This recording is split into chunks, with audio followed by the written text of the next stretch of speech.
So, welcome to Chasing the Sun with.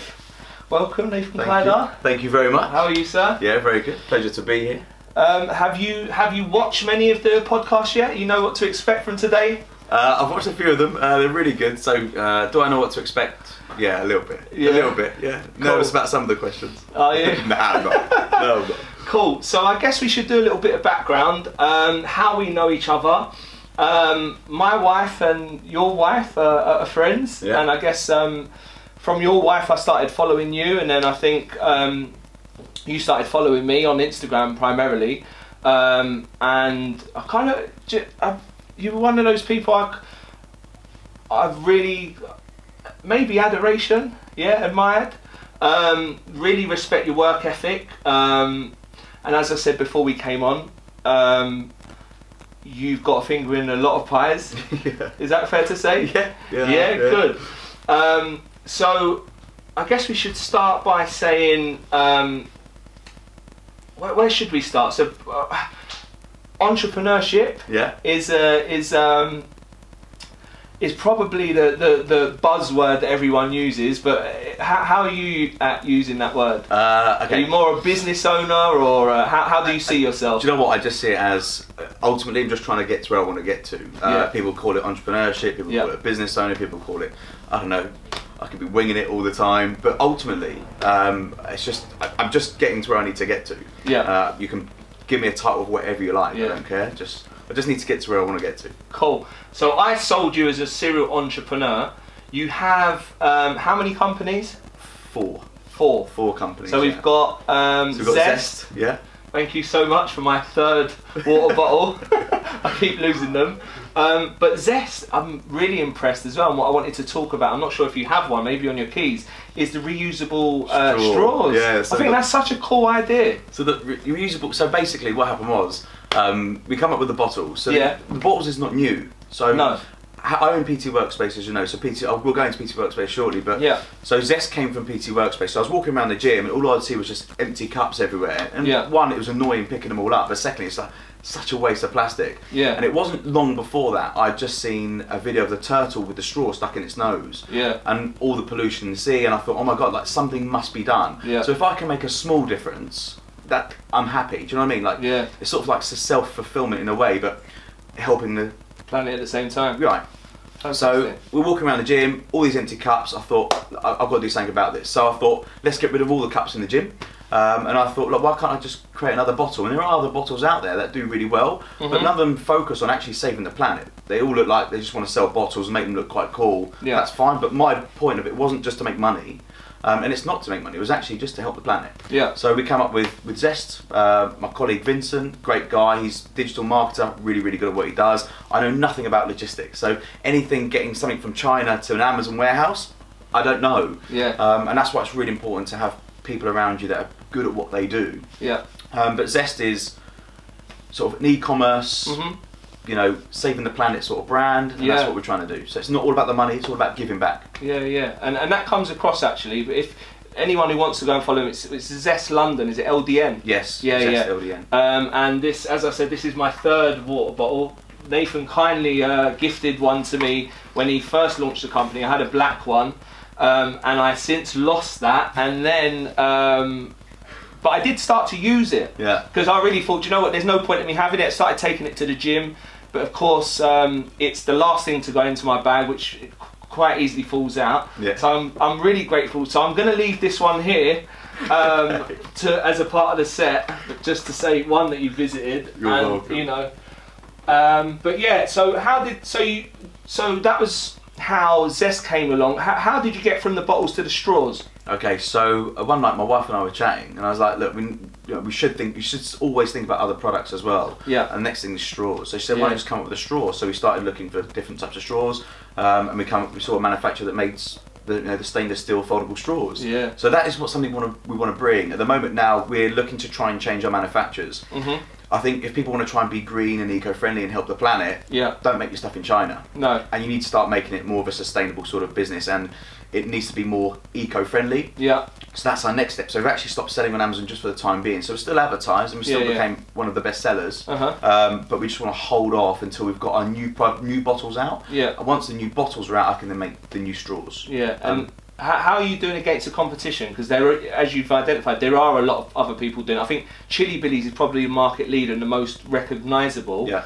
They're even in Paper Chase. We went to Paper Chase recently and I thought of you and I was like, wow, you know, how did Chili bottles get in, you know, because they've got loads of different designs. They've even got, I think there's a Calf Kitson one and stuff like that. So it is like a big marketplace, and it's great that you separate yourself from the rest of the competition by giving back and making, you know, reusable bottles, that, you know, the prime selling point, shall we say. I think it's really important just to stop looking at competition. Yeah. So from my point of view as a business owner, stop looking at what other people are doing. Yeah. Focus on what you do. For me, you should never set up a business because you want to hurt a competition, or because there's competition within the market and you think, I want to beat them. Yeah. Stop doing it for that. That's not the right reason. Yeah. So we set up because we wanted to make a difference. If that means our competitors do better than us or worse than us, I don't care. I really don't care, and I never watch what they do. Yeah. But some of the stuff they have done is really good. So what they do well in their marketing is they get ambassadors, they get people to put their names on their bottles, and they do collaborations, and that's what most of the companies are doing now. So it does work. They've done really well. But there's also Swell. Swell, huge in America. They're really? the number one. Wow, I've never heard of them. And they're in Selfridges. Yeah. Okay, cool. There's 3 or 4 big companies out there that do it quite well, but none of them are really focusing on saving the planet. And I think if they did, then that would be they would do really well from it. It's interesting you say that. I saw when I was doing my hill sprints this morning, there was a sticker on the local health food shop, and it's a petition to stop Sainsbury's from opening up in Highbury Vale Police Station. And it's just like, but that's the sign of the times. Like, you have to set yourself, and by not looking at the competition, it's focus on what you do well, and people will still come to you. It's about the relationships that you keep. It's about, you know, and you probably know that most from being a, you know, serial entrepreneur or a business owner. But yeah, and so from Zest, so you already had PT Workspace. Yeah, PT Workspace. Are you a PT? Qualified back in 2002. Did you? I've had one client. Have you? One client, and I trained him 5 times. And so I started PT Workspace in 2016. Yeah. But I was qualified from football. So when we were doing the football apprenticeship, you had to go to college. So I got a sports science degree, and in that it was, you know, you were classed as a personal trainer. Oh, so that qualification can take me anywhere I want to go and do personal training. Yeah. Like I said, I had one client. It's not for me. I didn't enjoy it. But it's so rewarding. I can be honest about it. It's not for me. No. But the job from helping somebody achieve their goals. Oh my God! Like, how rewarding is that? And I love seeing it from from the outside point of view.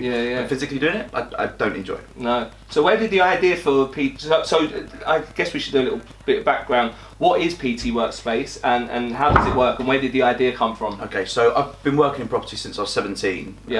All the way up until 2016 basically, and still now I'm still involved with property, but more so in PT Workspace and other ventures. So PT Workspace came about. Brexit happened. On the 23rd of June 2016, favourite day, and after that I was I was so bored. A week after that I was just so bored. I was like, look, I can't be bored. I'm not a person that's ever bored, but nothing was happening. And there's nothing that you can do to change the situation. In property, nothing was happening. Nothing was happening. There's nothing you can do to change the situation. People were just in fear and just not wanting to spend their money, and who knows what's going to happen. And that's right. So instead of just sitting there on my hands thinking, waiting for stuff to happen, I thought, no, I'm going to go and do something. So my trainer, Nathan at the time, was at Virgin Active right behind me. I was chatting to him and he said he was going to leave. And I was like, oh, don't leave Virgin. Like, where are you going to train me? So I've got nowhere to train you at the moment. So I had no personal trainer. So Nathan was working at Virgin Active, wasn't getting paid a great deal of money. He was on a self-employed role, but basically worked there all the time. And he just said, look, Nathan, I've had enough of this. I don't want to work at Virgin Active anymore. I want to try and do something on my own. So he left, and then he started training me in some backdoor basement gym, which was disgusting.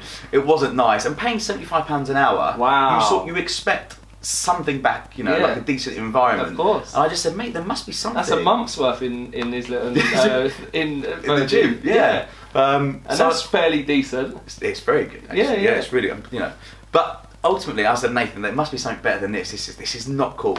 No. So it's like there's nothing around. So Yeah. he was in the process of maybe setting up his own gym anyway, and I thought, why don't I just open a gym? I've got the funds. I could, lucky enough, I could touch wood. I could afford to do it. I thought, I've got the funds. Why don't I just open a gym and you guys rent it for me? He's like, that's a really good idea. So we come up with PT Workspace. So PT Workspace is all about just helping personal trainers grow their own businesses without paying massively high rents. An environment that they like.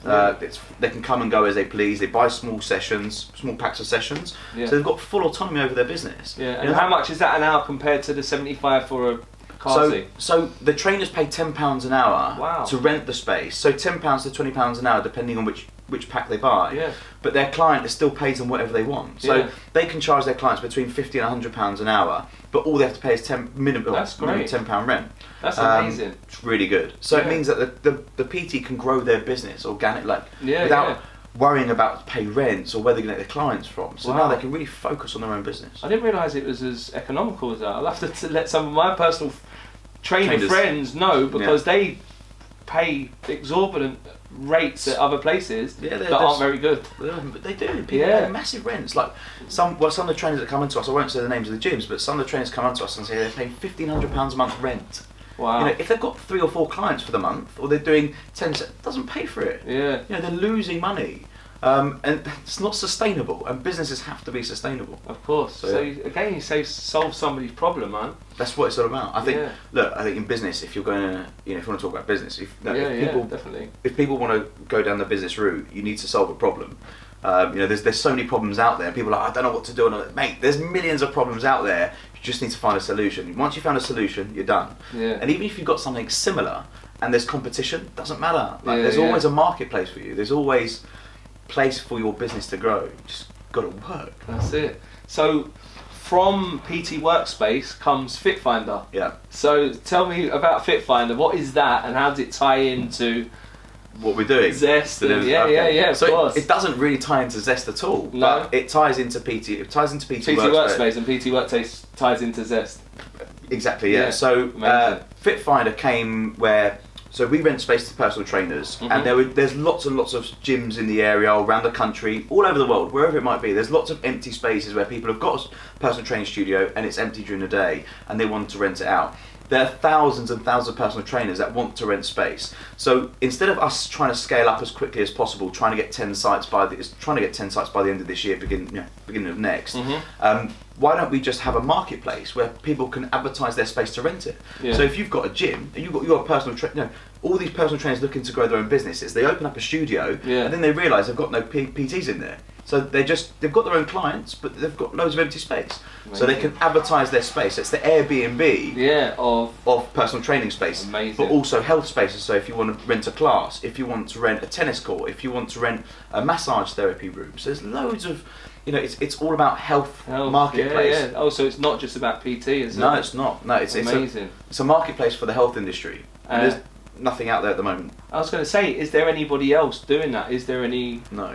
No. You can find companies that rent out spaces. So there's a peer here. But there's not a directory company. There's nothing. Amazing. No. So that's what we want to be. We want to be a marketplace for personal trainers. So that's an app.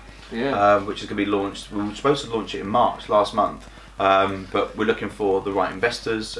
We can fund it all ourselves. But then if to scale up, you need to spend big money on advertising. Yeah. So we need to find the right investor that can back it up for the next year. Amazing. So that's where you're at with it at the moment. Yeah. Cool.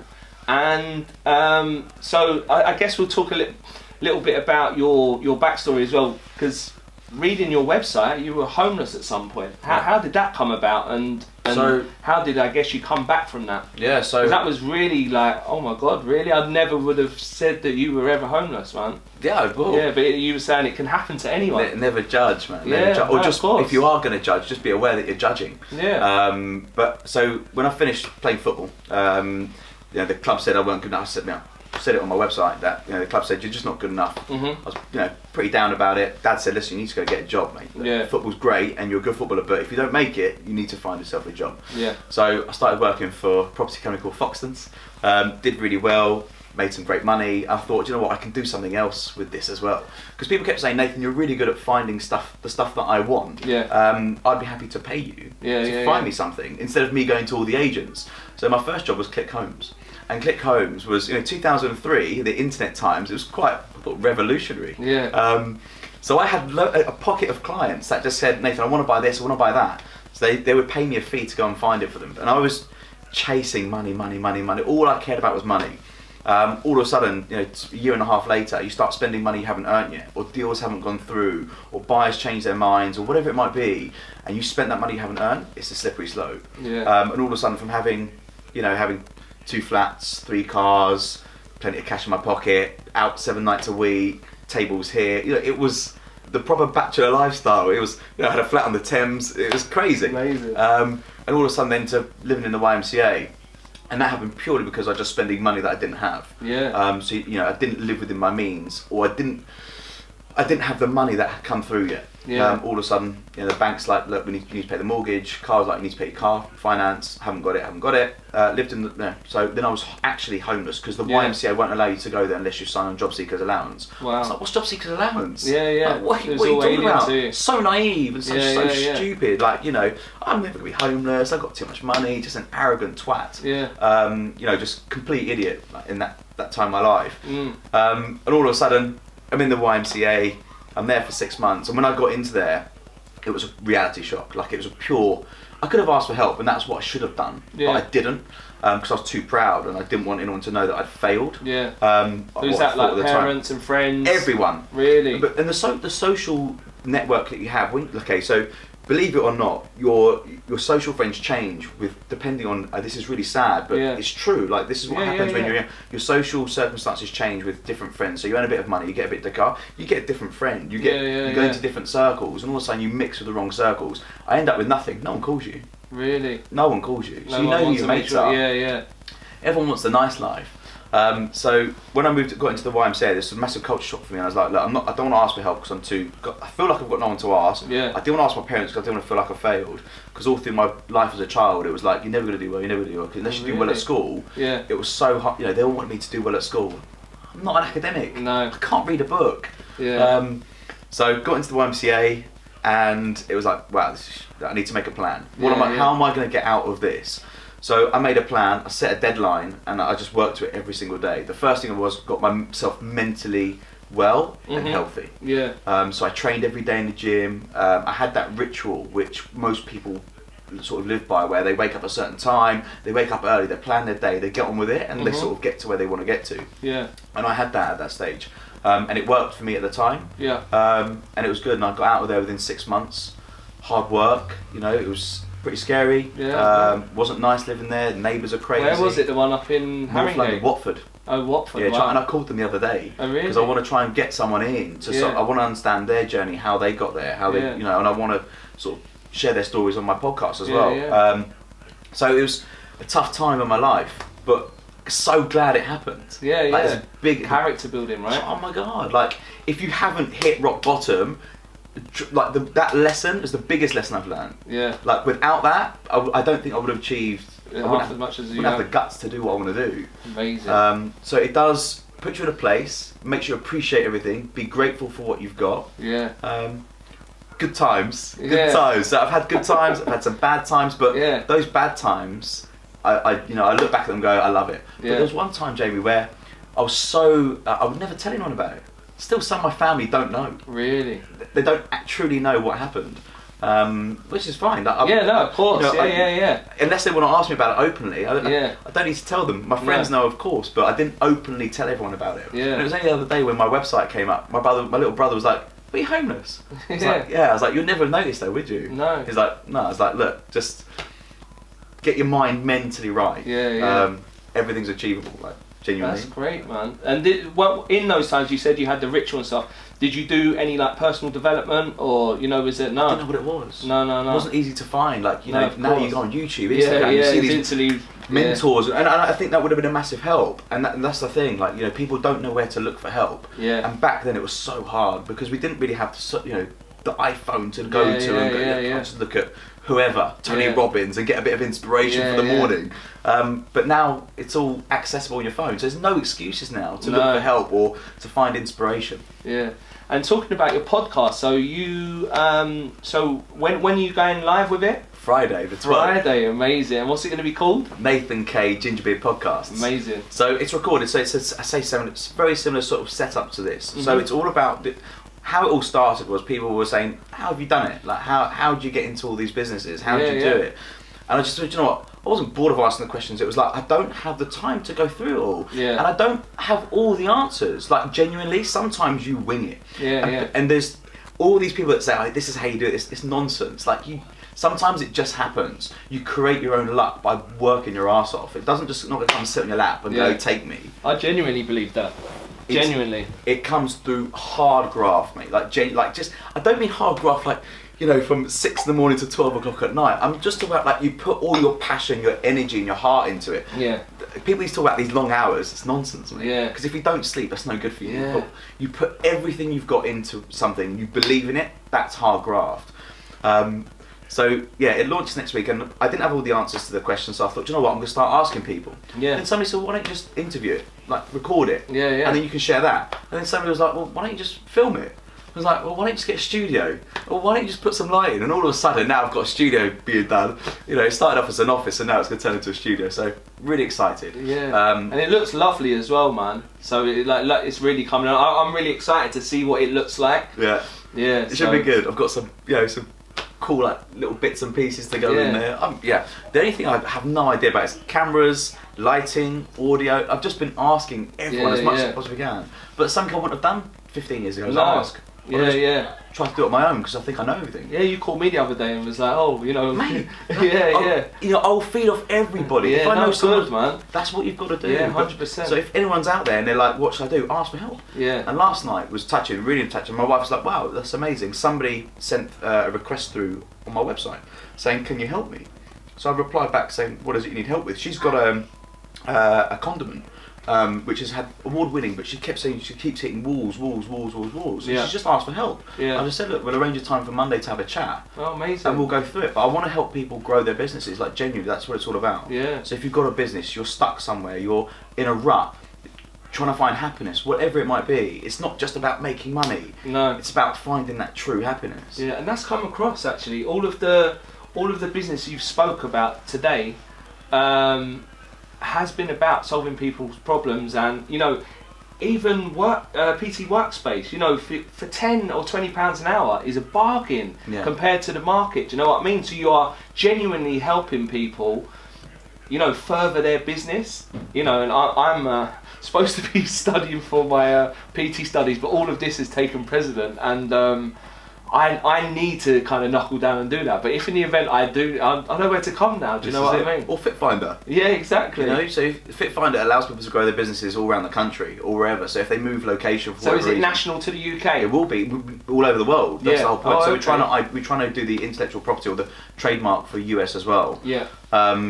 So hopefully it's going to be anywhere there's a space to rent. Yeah. And somewhere wants to rent space. You'll go there. Amazing. And what's the process for you to? So do you just put in calls to the places and say, do you want to be included? Exactly. So the pizza. What are your rates and? Yeah. So PT Workspace grew organically. We've got the one site, and we're trying to scale up quite quickly now. Yeah.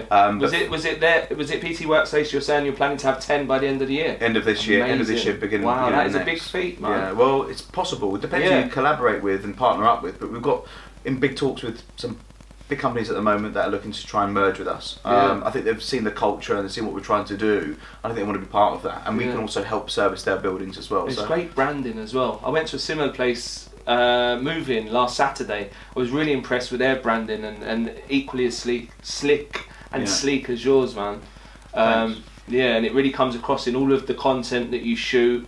You know, your Instagram and stuff. So yeah, well done, man. Thanks. We're just genuinely, it's all about if you can give something back, it's so rewarding. Like, you know, people say, oh, you know, you're just chasing this, and you know, you got your car and all this stuff. That's great, but I buy that stuff for me.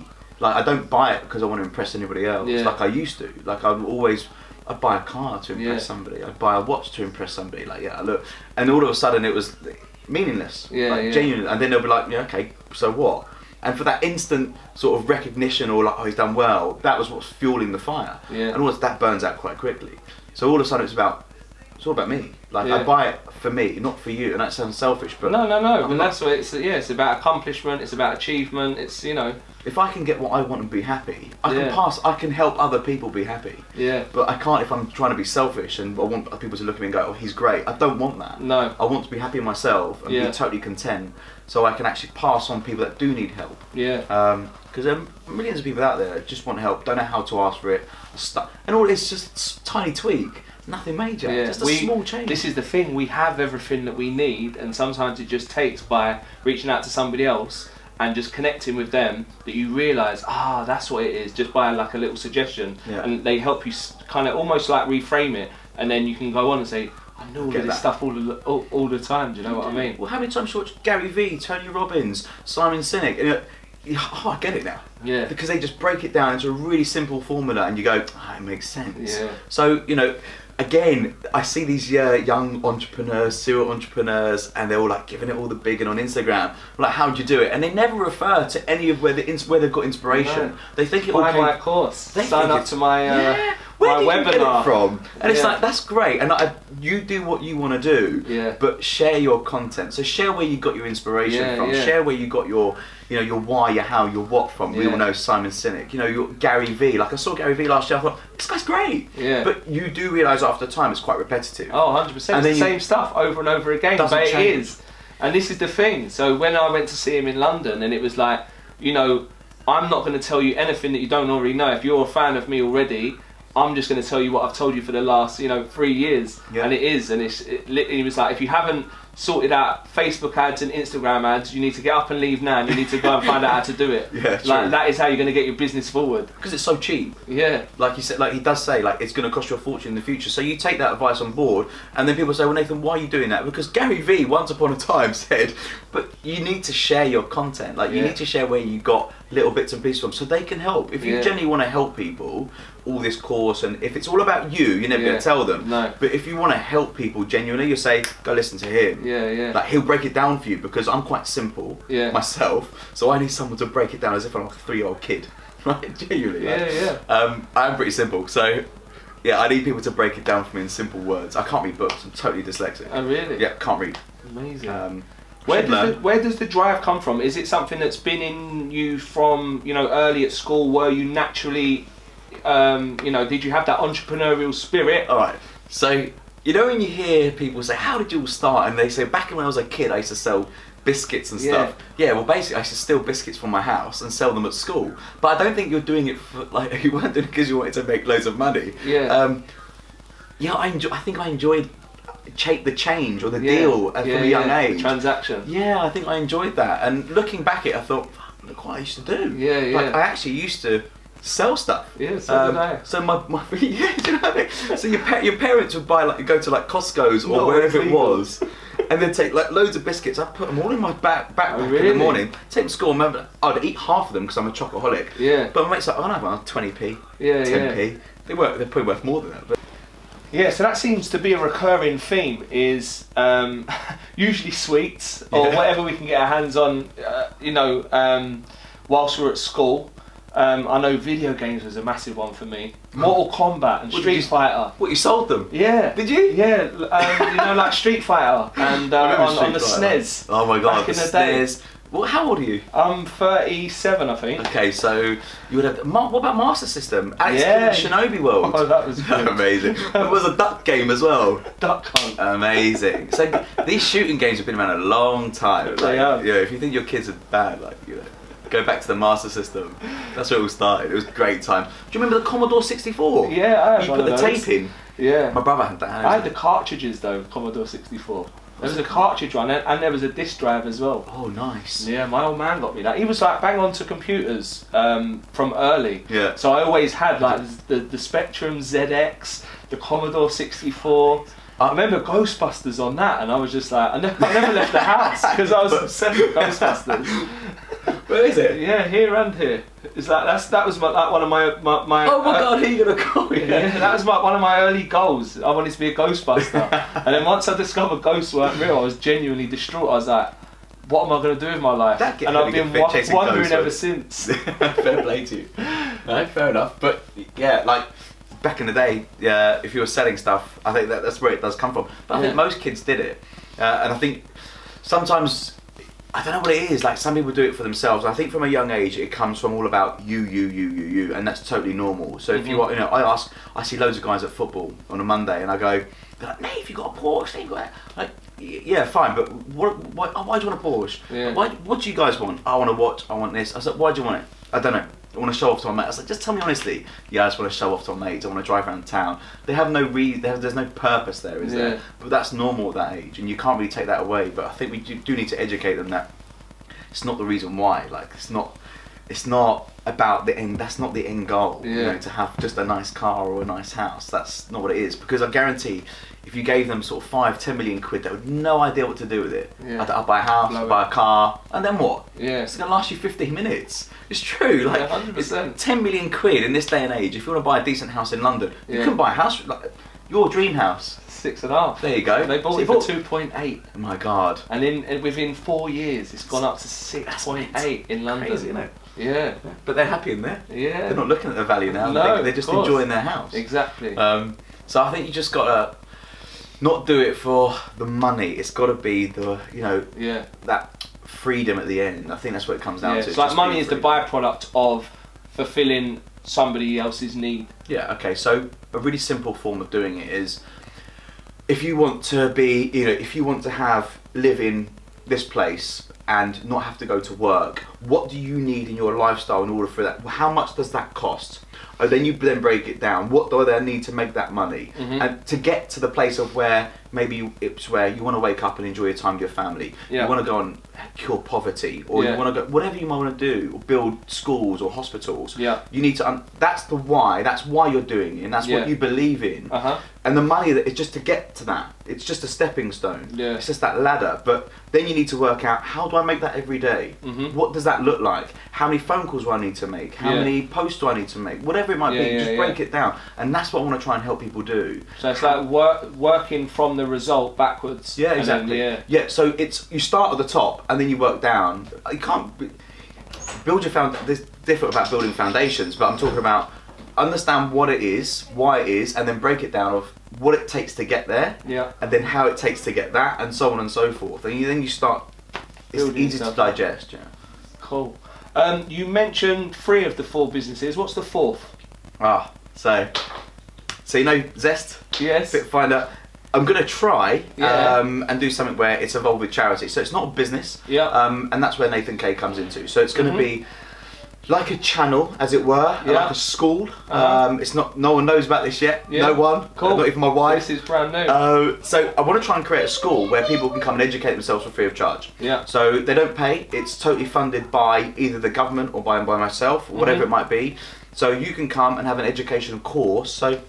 But you come in, it's not online, it's not a webinar, you come to London, you come to the studio and literally have a day course of educating. So there'll be a syllabus of, they might want to learn from Facebook, they might want to learn Instagram, they might want to learn how to, create a company, create a website. You'll be able to come into a course, literally for free of charge, for the whole day, and it'll tell you how to do it. So it'll be like someone specialises from Wix, so someone from Wix will come, like, this is how you do it, step by step, and they'll probably be between 10 and 12 people.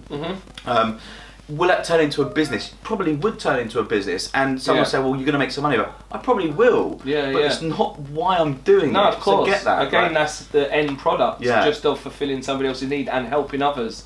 Because there's plenty of CICs, community interest companies, non-profit, make lots of money. They do. And then what they do is reinvest it back into the business or into the community. Do you know what I mean? And the people there have to take a salary, and they're like, oh, they shouldn't take a salary, but they've got to live. Yeah, of course. I don't really have to take a bonus, but they should be able to take a salary. So it's not about the money. So people are, you only do it for the money. I'm not. Because if it would, I would charge the guys that come in to do it. They don't have money to do it, but I want to be able to create a course for free of charge. Cool. But it's not me doing the work. It's saying to these big industry people, look, help, give something back. These guys are willing to pay for your product. Come and teach them personally. not over the phone, No. not by email, because these guys can't read or write. Yeah.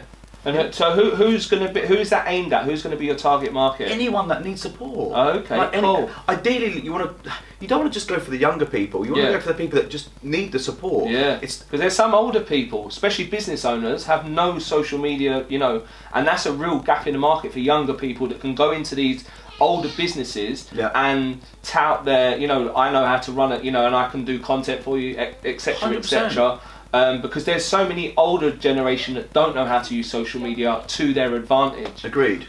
So, young people can help the older people, and vice versa. And I just think, look, everyone just needs to sort of stop being so selfish. Just offer your support, help people out. I just want to help people. I know it sounds a bit cliche, but genuinely I do. Like, I love it when I geld off on me. Give us the fucking money.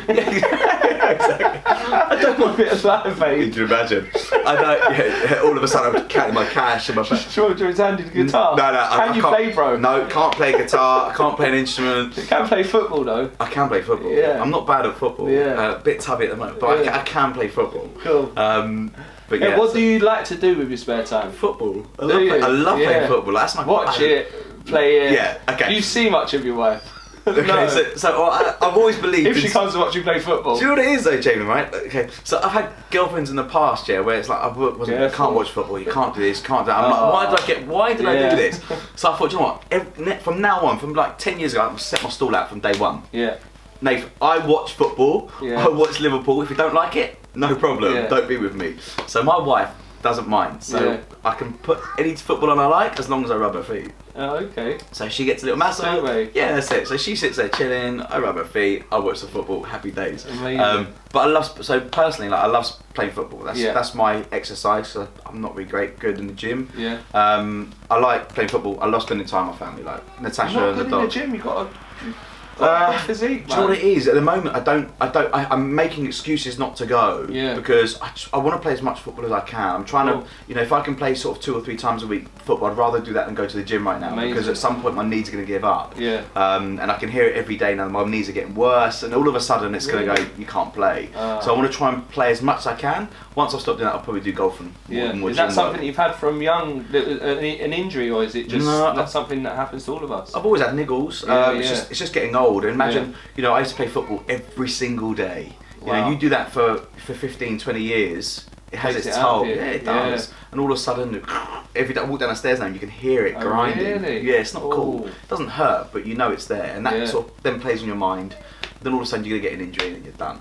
Wow. So just spending time with Natasha and the dog, like little Betsy, seeing little Betsy, I love little Betsy. Lovely. But I love working. Like Natasha will tell you, I get home and I'm straight on the computer. Yeah. And it's not work. It's on to the next thing. Like what are we going to do next, and it never stops. Amazing. What does your day look like? But having so many businesses, as well as are you still in property or not? Yeah, so I float around in property. So in the morning I wake up, I go to the office, I deal with my property stuff. Yeah. Get that out what of is the way. this office? Because you've got a few different offices. There's one up in King's Cross. There's one in Islington. So all I do is I float about. So look, I think a day for me would look like I wake up in the morning, I do what I need to do with my sort of property stuff in Islington. Yeah. I do the bits and pieces that I need to do for Fit Finder for the day. So I literally, I'm just floating. I'm out about in the car. I cannot sit still. If I'm behind a desk, I'm not productive at all. Yeah. My day has to be productive. I hate wasting my time, and it's that 80-20 thing where you'll hear it all the time. And I think Gary V's got 79, whatever it is. Yeah, just to make it a little bit different. Yeah, whatever. Whatever we're gonna call it. It's the same model. Yeah. So this 80-20 is all about being productive 80% and and that 20% not being productive. So I just try and make myself as productive as possible. So if somebody says I need your time, if it's not productive for me, I'm gonna say, look, can I do it a little? Is it urgent? Yeah. I'll help you out. If it's not urgent, can I come back to you in an hour? Because I just need to finish this. Yeah. So you just need to make sure what you're doing is productive. So every day I'll go to the gym, pass by, say, Nath, how's it going? Make sure it's all clean, tidy. Yeah. Even though I just go there just to make sure that it's all looking nice. I've got issues with dirty toilets. I would never go for a pee in a dirty toilet, right? Really? Not in a week? No. Even though you're not touching it? Don't like it. I don't worry about my shoes. I don't like it. I've got an issue. So I walk into the gym, just check toilets clean, everything's ready. Yeah, cool. I'm out. Cool. On to the next thing. Is that what you do? Literally, just go to check the toilets. Nath, how you doing? Do we need anything? Speak to the trainers. How's it going? You know, whatever it might be. Amazing. Out to the next one. Go meet a client. Go meet whatever it might be. A business chat. Yeah. Anything that's productive in my day. So at the moment, I'm just running around like a headless chicken, just trying to get bits and pieces for the studio, because I have no idea what I'm doing. So I'm wasting loads of time. I should just sit down methodically and go, I need this. The problem with that is that the right one? Then you watch another video, is that the right one? Just make a decision, get on with it. I did a lot of that, trying to pick cameras, hence why I ended up with 2. 2 mics, 4 mics, 2, like, oh my god, this So I have got serious. Other mics as well, so I've got the other ones in case these pack up, and then I had a light go just before this, so I've got a spare, and that's the thing that it teaches you, make sure you've got spares of everything. Yeah, I will. So you end up double buying everything. Alright, I'll need to get some more stuff in for Friday. But look, I think all I wanted, like, ultimately, if you ask me what I want to do, I do want to help people. Yeah. I'm at a place in my life now where I'm, what they would say, comfortable, if that makes sense to people. Like, I'm not chasing money every day, but I do look at it. You know, don't get me wrong. Every day I think, shit, just spent $1,000 on that, or I still need to consider what I've spent. Yeah. But I just don't spend what I haven't got. You know, just spend. If you haven't got it, don't spend it. Yeah. Like, generally, like, I've been there before. It's a slippery slope, and never buy anything to impress somebody else. But that's like massive. Like, even Gary Vee posted something this morning about don't buy something to impress people that you don't like. You know, it's just like, that's even worse. Yeah. Oh my god, I heard him. So he said, people that impress the people you don't like. That's pretty powerful, because it's true. People do that because you want to sort of rub it in their face. And I think that's, I don't know if that's a younger thing or not. I don't know. I probably would have done it when I was younger, but now. I couldn't care. Whatever, don't like me. I also don't care about that. I don't care if people want to judge me. I don't care if people don't like me. Look, I am who I am. Yeah. Take it with a pinch of salt. I don't want to be arrogant about it. No, but other people's opinions don't matter. As soon as people realise that, and you stop thinking about what other people think of you, that has been a massive thing for me. Really, yeah. Yeah, and especially like recently with everything that went on, and it's getting that point to, it's like, you know, getting your self-confidence back, your self-esteem back, and it is just about that ritual, as you say. You know, when I kind of was in that place, it was almost like when my mum passed, and it was just like I couldn't see a way out of it when you were in it. But it is about doing that thing, the morning ritual of, you know, getting up and being productive and doing your affirmations and visualizations and exercising. I can't emphasize it enough. Because when you're exercising, you can't think about anything other than not dying. It is the ultimate... Especially when we're at Blackstock Hill, 10 sprints, I saw that. It's the ultimate mindfulness, because you can't think about... You can't stress about what's going on at work. You can't stress about... It's the present moment, because you're desperately trying to catch your breath. Yeah, so... That's amazing. You've done it. You've had a great journey, and that's one of the reasons why I followed you, because you're a huge inspiration to me. Yeah, bless you. So, obviously, Natasha follows Jade and all that, and you know, you went to some nice place. I was like, who's this guy? Like, he's on his journey to lose weight, he's out and about, he's going to cool places. I'm like, who is this guy? And then I saw your journey, I was like, wow, like, look at his story. Like, forget all the outside stuff. Like, this guy's on a mission. You know, which is amazing. Like, you've done so well, but hard graft. And speaking about nice places, Christmas date night. Christmas date night. Jade and I were out. We go to a hotel. Nathan calls me. Oh, Jay, I've called on something for you at Oxo. So when we get there, they say, so the guy comes over and he says, oh, this is Nathan's friend. So they said, come this way, Mr. Nicholas. 2 glasses of champagne. This is compliments of the house. And it was like, holy moly, Jade and I were like, what is going on here? Did you enjoy it? So the whole restaurant fills up apart from this one table. Cool. That's my call. That's mine. Yeah, and he said, this is the best seats in the house.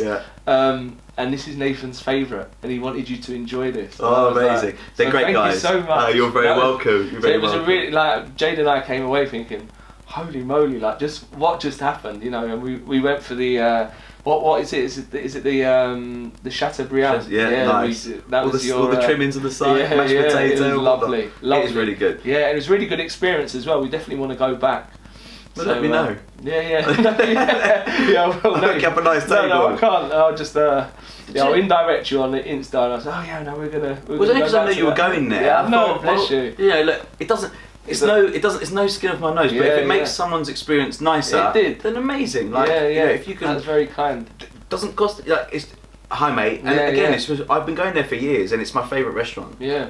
Only on the basis that it's not the best food in the world, but what it does provide is that it's a nice service. You get great service. You get a really nice view. Yeah. You do get good food. It's not far. No. It sort of ticks all the boxes quite, and it's not. It is expensive, but not overly expensive. No. Like it's not crazy. Yeah. You wouldn't do it every weekend, No. but it's. As a nice meal, like you want to go out, it's perfect. Like you want to treat your girlfriend, treat your wife, that's the place to go. So me and Natasha love going. That's where we got engaged. Oh, lovely. In the Oxo Tower. Yeah. That's where we went on our first date. Oh, that's where we got engaged. So that's your spot. It is our spot. Yeah, we love it. Oh, bless. Cool. The other business I wanted to is it yours? Wear it. No. Okay, so Wear It is my brother's. Ah, right, okay. So my brother sells trainers. Yeah. So all my family have their own businesses. So my sister has her own business. My little brother has so his it own does business. run in the family, and that's what I wanted to ask you about. Yeah. Because my dad was a business owner, and whilst I live with my mum, and I'm still trying to shake off some of that conditioning, and trying to kind of pick up some more. I wouldn't say she wasn't positive because. Really in touch with my emotions, which I really value, but when it comes to money and stuff, I really need to kind of be a lot more focused and disciplined, I would say, which I think comes from with my mum. She would just endlessly buy stuff that she didn't need. She would have 4 or 5 Hoovers, so cameras and lights and so where was I? About family running the business. Oh yeah. So and I wondered how. So because what happens usually, and from everything that I'm reading, you usually replicate what has gone before. So do you know? Everyone in my family has been a business owner. That's amazing. So my dad has had many businesses, done well, sold them, and again, I learned a lot from him. Like, so if anyone asks me who's my biggest inspiration, like totally is my dad. Yeah. Like absolute legend. Him and my uncle. So from my mother's side, my mum died when I was 6. Oh. But so my uncle from that side and my dad, obviously massive inspiration. So my dad's always done well in business. Also lost everything at one point. Well, not everything, but it was bad times. So we sort of noticed that as kids as well, but it wasn't too bad. Thank God. Like he was sensible enough to be able to get himself out of it quite well and quite quickly. But he's always done well in business, had businesses, sold them, moved on. So and just wants to be happy. That seems to be a recurring theme as well. That successful people that do lose it all still have the way of coming back, and you know how to do it. Yeah. And again, I think when you've lost it, you then know, look, okay, what's the worst case? Yeah. Because if I lose it, I know how to make it back. Yeah. So you haven't got that fear of going back to it, or that sort of subconsciousness fear, like, oh my God, it's there. Yeah. I'm going to make sure it doesn't happen again. So you make sure, you don't need to be cautious, but you just need to think, this is how I'm going to do it next time. Yeah. And you make mistakes and you've got to learn from them. Like, it's a massive thing for me. So a guy, David Pollock, who was the owner of Green & Co., he once said to me, Nathan, you can make as many mistakes as you like, just don't make the same mistake twice. It's always stuck with me. I was about 17, 18 then. Great guy. He just said, just make mistakes, it's fine. And I tell everyone that I meet now. Yeah, you shared that recently. And if anyone who's not following Nathan already, go and follow him. He's been sharing some really good content of late. And you're going to be doing more videos, aren't you? Just going to keep doing the videos. I'm going to try and do them in the office because in the car it's quite dangerous. Yeah. And I've started wearing a seatbelt because of you. And my mum was like, Nathan, where's your seatbelt? I don't like wearing a seatbelt. I had one of my my coaching clients message me and say, I'm not sure your next guest will make it to that interview if he doesn't stop filming while he's driving and not wearing a seatbelt. So I inboxed him. I said, oh, I've just had somebody tell me off on your behalf.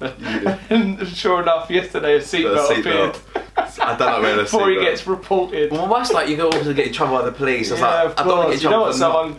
You know what the internet's like. You have one of your haters that you know what I mean? Oh my God, how many haters? Jealous of your success. That's like fine. And then if you're jealous and you don't like it, I'll turn it off. Siri.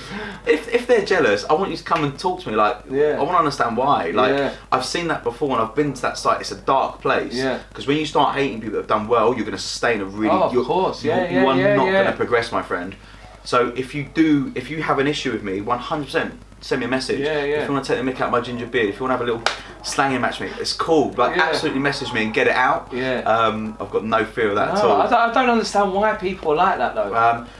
because they haven't got it, and it's like they don't know how to get it. This is it, and they're like, how do I get to that happy place? Yeah, and rather than slating you, they should say, how have you got what you got? And then you would say, come over, come to my office, let's have a chat. Whereabouts, what do you want to do? Yeah, exactly. I've got no issues with that, but also, Jamie, people are just not accessible. Yeah. So you see these entrepreneurs, you see these business, they're just not accessible to people. No. They keep telling me this, but how did you do it? Like, it doesn't get down to nitty gritty. No. So that's what I really want to sort of tap into, because people are like, well, I don't know where to start. Yeah. You're telling me it's all possible and dream and follow your dream. That's great. I want to follow my dreams. So there are people out there that do know how to do it, but they just don't know how to get it from here actually to something physical. And that's what I really want to tap into, because that's what I'm really good at. So like my brother, he does wear it. Yeah. So he Back to the question, we should have seen it, Root. Good route. But so my brother, so he saw a gap in the market. So he was brought up in Doha, and you can't get certain shoes or designer shoes delivered over there. So he thought, well, hold on, I live in London. I know Doha really well. I'm just going to start shipping them. They order them through me. Yeah. I make a little bit of a markup. So he's at university. He ships over shoes over to the Middle East. So he buys all the shoes, ships them over by DHL. My sister distributes them out by her driver. Happy days. Yeah. Amazing. So it's a family business. So it's for him, we got him and my sister, but more him. Definitely, it's all his. No one else gets involved. So now he started doing watches. Like, oh my god, he's got some really sick. I saw some of them. Patek Philippe. Yeah, oh my god, Richard Mile's. Wow. AP. So he's doing quite well on that. And again, so I looked at his branding a couple of weeks ago, and I was like, "Where's your website?" He's like, "I haven't got one." I was like, "What's your logo all about?" Don't know. I was like, "Find some identity." Like, let's put something on it. So we created a website for him. Change the branding a little bit, just made it a bit more uniform, because you shouldn't just rely on the customers that you know. You need to get new customers. In order to do that, you need to come across as trustworthy. You need to come across as accessible, local, not just DM me on Instagram. It's not good enough. It's fine if people know who you are, but when they don't know who you are, it has to be professional. It does. You need to come across like you're an outfit. So that's what he's done now, and he's doing well. And then my sister's coffee shop, Oro. Oh wow! So she set up a coffee shop in the Middle East, specialist coffee. Looks quite cool. I've never tried it, but it looks amazing. Like, it's nice branding. And I looked at it over the when was it? Last year sometime. I was like, what's Oro? And she's like, this is my new company. I was like, well, you need to tell me more, tell me more, tell me more. And she didn't tell me much until it launched. So I quite like that. And I said, look, you need to bring this to London, like 100%. So she said, fine, if you want to manage it over there and find a shop for us, we'll open a shop in London. So that's what I'm trying to do on that side of things. But amazing. I'm not doing too much with it, because they're focusing where they are at the moment, and they're doing a tour of the Middle East. They're going to 6 different countries. Wow. Oman, Kuwait, Dubai. So they're doing quite well over there. So I'm not going to push them too much to do it here. But when it's ready, I can find them a shop. Amazing. So helping out where I can. Whether it's my brother, my sister, my mates, whatever. That's good. So for anyone that's watching, and obviously you've had some considerable success, shall we say? What if you had 3 top tips to give to people that want? I mean, one, you've already kind of opened the door to say, message me and I'll tell you. Yeah. So if there's a tip, never give up. You have, like I said, so Abraham Lincoln, like he never gave up, and at last attempt, he achieved what he wanted to achieve. Yeah. And you'd never class him as a failure. But if he'd have given up before the last time, he would never have succeeded. So he would have failed. Yeah. So never give up. If you only fail if you give up. Never give up. Another top tip: just don't think it's going to come and just make it work for you. You have to go out and get it. And I don't mean the graft of, from 6 o'clock in the morning to 12 o'clock at night, busting a gut physically. I mean, give it everything that you've got. Like, believe in what you're doing, and believe that you're doing it not just because for money. Like, if you're doing it for money, it's not going to work. You might get a short part of success, but it's not going to be sustainable. And if you're looking for that long term, the company needs to be sustainable, so you need to understand why you're doing it. And you're not going to enjoy it as much, are you? If it's just chasing dollar, Jamie. That's so tiring, mate, and so stressful, and you won't be able to sleep. But if you're chasing that why, you're dreaming at night. Like, it's a great fulfillment. You wake up excited. How many times at night? I'll tell you another thing. The most creative time is when you're about to fall asleep. How many times do you think of something before you sleep? That's really good. You're dreaming. And that's so good. That's so good. I'm going to do something about it tomorrow. And you go, what was I thinking about last night? It just write it down. down. Yeah. Like seriously, one really good bit of advice: have a pen. I know this sounds really cliche and boring, and don't rely on the fact that you're going to remember it in the morning. How many times have I thought, I'll remember in the morning. I wake up. Shit. Yeah. What have I forgot everything. Quite often I'll have those exact thoughts. By the time I get to the toilet, it's gone. Right. I don't know where it is, and I think it is somewhere else. It comes from somewhere else. It's like I don't know, without getting too spiritual, like our third eye and stuff. Yeah. But yeah, I think it's, you know, dreams and stuff. That's where we get sent. You know. 100%. Yeah. Like it will come back to you. But at night, don't be lazy. If you think of it while you just about your sleep, just wake up and write it down. Yeah. Just write it down. So in the morning, then you can sleep, wake up fresh, look amazing. Got some good stuff to work with today. Yeah. Because that is when you're most creative. That's why dreams are so crazy. Yeah. Yeah. So if you're about to fall asleep and you think of something amazing, got that cliche moment. Yeah. Wicked. Tap into it. We're going to finish on the podcast. What can we expect? So it's called Nathan K Gingerbeard Podcast. Yeah. So who's your first guest? Natasha Cornish. So what she's does she do? into yoga. So she started her. So she's what I like. I know about she's Natasha, quite a big champion of Zest, isn't she? Yeah, she is. Yeah, She's on a pact at the moment to say, to not use plastic, and that's how we got connected. So she believes in not wasting, plastic. So she's on a pact with the world at the moment not to use any not to waste plastic at all. Yeah. Wow. She's one of those yogi bears or the yogi girls, guys that eats pizza, likes to drink. Like she's not a have to eat vegan and I have to. There's nothing wrong with that. No, of course. But she's not what you expect. When you look at sort of guys, somebody who's into yoga. you sort of think they're vegan or vegetarian, and they're not. Of course. So I think she's got something really interesting to give back, and obviously she's self-employed. So I wanted to sort of tap into how did you become self-employed? Yeah. Why did you become self-employed? Why yoga? How did you get into yoga? Yeah. So it's all about her why. It's all about why. Yeah. So my questions are all going to be why. And what she's doing next. She's moving to Ibiza. Oh wow! Don't know why, so we're going to find out. Yeah. So I've got a range of different people. So health who else have we got coming on? There's one really good guy, Nicholas Cowell. He's coming. He said he would have a chat. I've got some entrepreneurs, like property tycoons. Amazing. Some really humble guys that you would look at, where most people would judge and be this guy's nobody. Oh my god, this guy's serious. When you look at him and go, nah. But don't judge. No, of course. And this is part of the storytelling. Yeah. Is that on face value, and then to delve deeper. Cool. So your podcast guest, so you spoke a little bit about that, and then so it's going to be filmed on Friday. Yeah. How soon can we expect it to come online?